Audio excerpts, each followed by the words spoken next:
Jonas capítulo 3 diz assim: Veio a palavra do Senhor segunda vez a Jonas, dizendo: Dispõe-te, vai à grande cidade de Nínive e proclama contra ela a mensagem que eu te digo. Levantou-se, pois, Jonas e foi a Nínive, segundo a palavra do Senhor. Ora, Nínive era cidade muito importante diante de Deus, e de 3 dias para percorrê-la. Começou Jonas a percorrer a cidade caminho de um dia, e pregava e dizia: ainda 40 dias, e Nínive será subvertida. Os ninivitas creram em Deus e proclamaram um jejum, e vestiram-se de panos de saco, desde o maior até o menor. Chegou esta notícia ao rei de Nínive. Ele levantou-se do seu trono, tirou de si as vestes reais, cobriu-se de pano de saco e assentou-se sobre a cinza.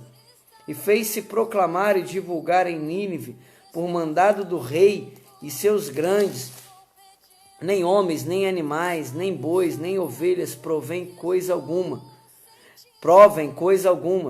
nem os levem ao pasto, nem bebam água, mas sejam cobertos de pano de saco, tanto os homens como os animais, e clamarão fortemente a Deus, e se converterão cada um do seu mau caminho e da violência que há nas suas mãos.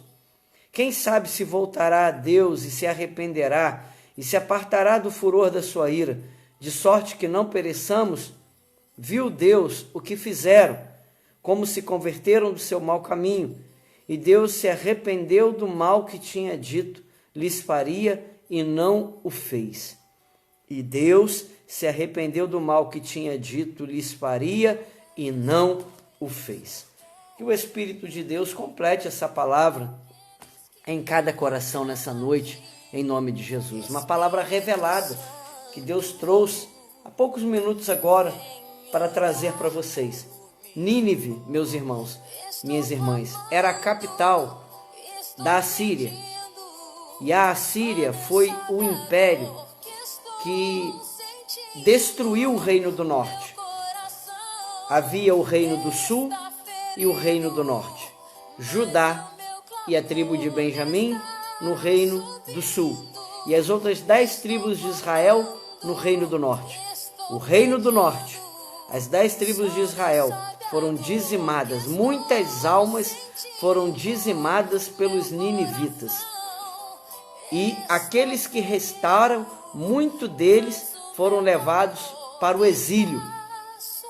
A nação assíria, e em especial os ninivitas, eram homens carrascos, violentos demais, uma cidade maligna, de pessoas malignas. E o povo de Israel acabou caindo na mão desse povo, e muitos deles morreram. Quando Deus falou com Jonas para que ele fosse a Nínive pregar pela primeira vez, Jonas não quis ir, no mínimo por 3 motivos. O primeiro, por ser israelita e ter medo de ir a Nínive e ser preso. A segunda alternativa, por que Jonas não quis ir? Em segundo lugar, porque rancor, mágoas, chateação, porque, a bem da verdade, os ninivitas, além de matarem muitos israelitas, patriotas de Jonas, também levaram eles para o exílio, para a escravidão. E o terceiro motivo, que Jonas não quis ir pela primeira vez que Deus mandou, talvez o maior de todos os motivos seja esse terceiro, porque Jonas sabia que Deus é um Deus perdoador, misericordioso, e que se ele fosse lá pregar para os ninivitas e eles se convertessem, Deus os perdoaria. E não era isso que Jonas estava pensando, não era isso que Jonas queria. Na verdade, o que tinha no coração de Jonas, de repente, era um desejo de ver os ninivitas se quebrarem tudo, se prejudicarem.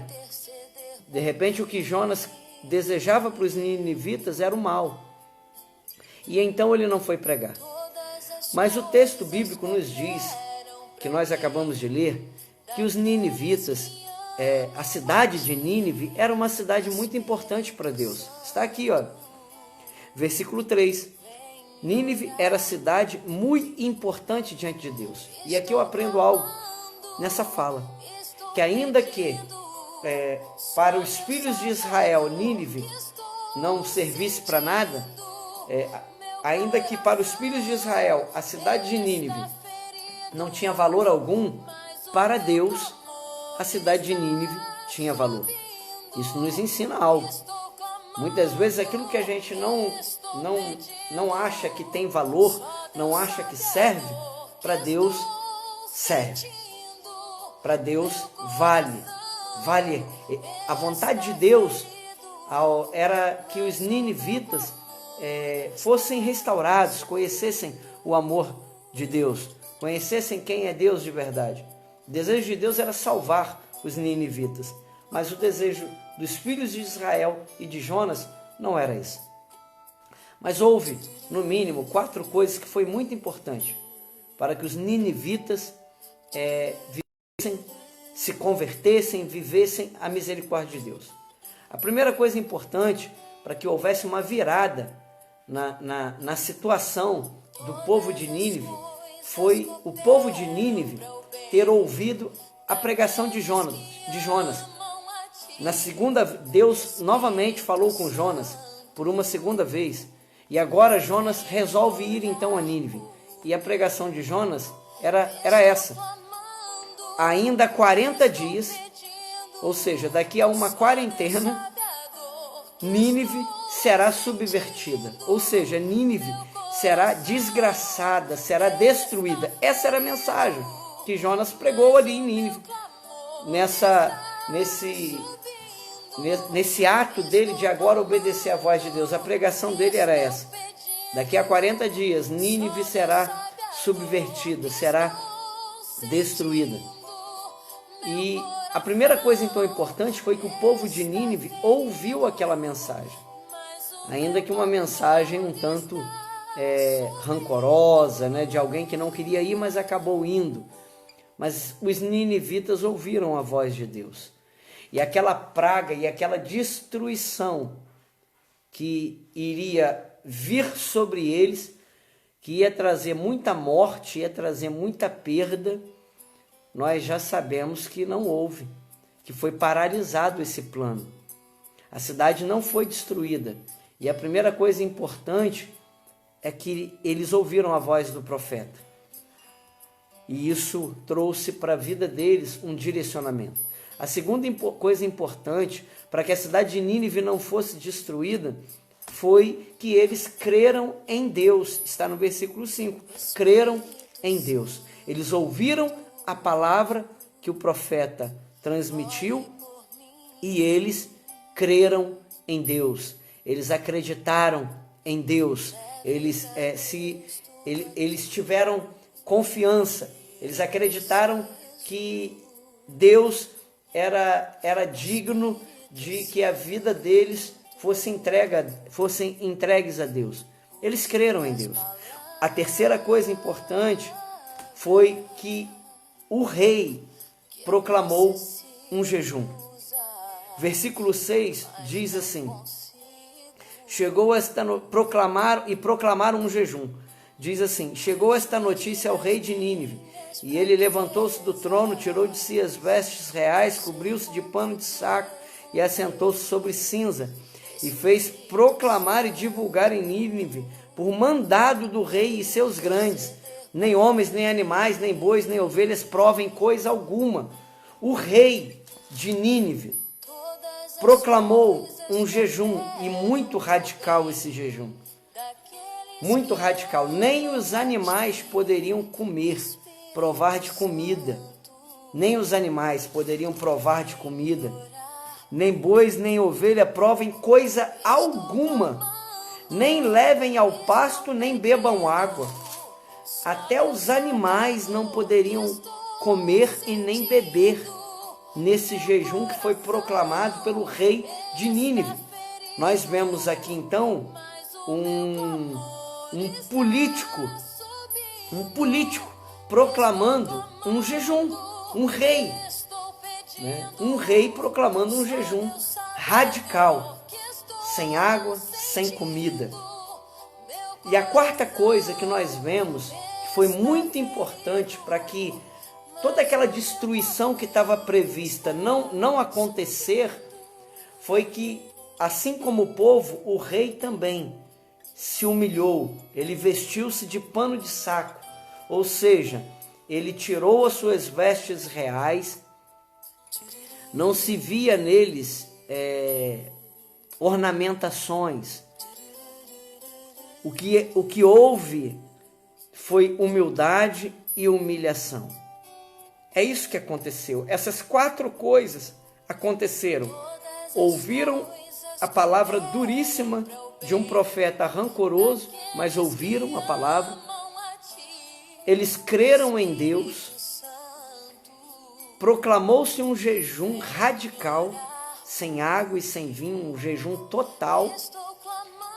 E em quarto lugar, eles se vestiram de pano de saco e cinza, com humildade, sem vaidade, sem vaidade. E o que aconteceu então, que nós falamos?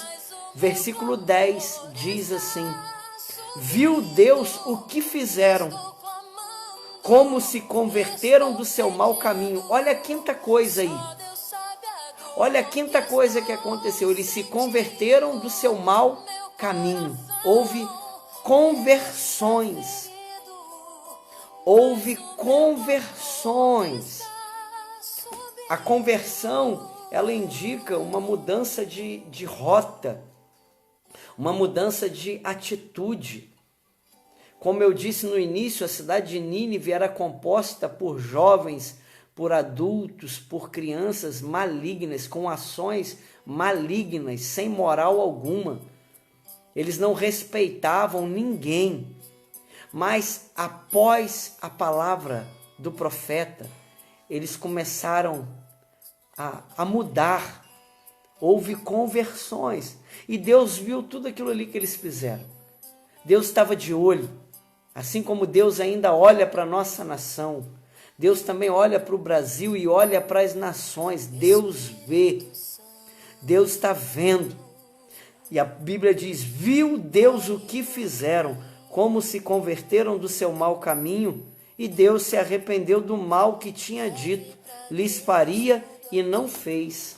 Aquilo que o Senhor disse que faria, ao ver o posicionamento do povo, o Senhor não fez mais. O profeta anunciou uma grande destruição, muitas mortes, muitas perdas, mas o povo se posicionou da maneira como Deus esperava, como Deus queria que o povo fizesse. Eles se posicionaram e nada mais disso aconteceu. Nós também precisamos. As notícias são de mortes, de muitas perdas. Mas Deus pode intervir nessa situação e paralisar isso. Deus pode fazer isso. Deus ouve, Deus está olhando. Não é atitude apenas da igreja, é atitude da nação, mas nós precisamos fazer isso. Independente se alguém mais vai fazer ou não, nós precisamos. Deus está olhando, Deus está vendo. E se Deus foi misericordioso há anos atrás, há séculos atrás, há mais de 20 séculos atrás, há 2 milênios atrás, Deus viu a atitude desse povo e Deus não fez o que estava programado para ser feito. Ele perdoou aquele povo. Veio o perdão de Deus, e que Deus possa perdoar a nossa nação. Que Deus possa perdoar o Brasil. Que Deus também possa perdoar o estado do Rio de Janeiro, os 26 estados do nosso país, mais o Distrito Federal. Que Deus possa nos perdoar.